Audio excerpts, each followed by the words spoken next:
अस्सलाम वालेकुम ख़वातीन हज़रात, उम्मीद है सब लोग खैरियत से होंगे।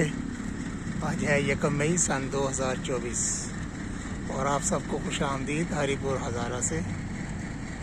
कुछ देर पहले ही मैं इस रावलपिंडी पैसेंजर ट्रेन के ज़रिए पहुंचा हूं यहाँ पर, और अब मैंने सोचा इसका डिपार्चर भी कैप्चर कर लूँ आपके साथ शेयर करने के लिए। बस अभी रवानगी के लिए तैयार है। ये हवेलियाँ जाएगी और हवेलियाँ से फिर ये 12 डाउन हज़ारा एक्सप्रेस बनकर कराची के लिए रवाना होगी 2 बजे।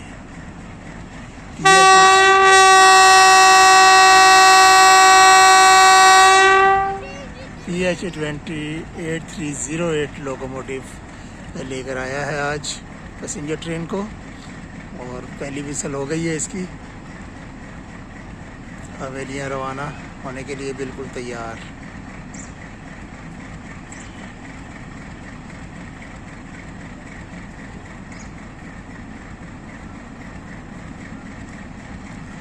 सात बोगियों के साथ आई है रावलपिंडी से,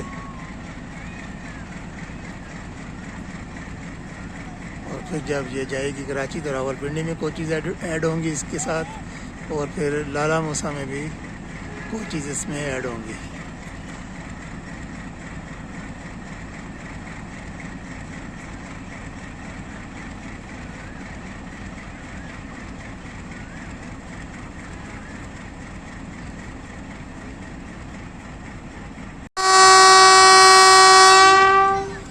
फाइनल विसल और साथ ही ये ट्रेन चल पड़ी है।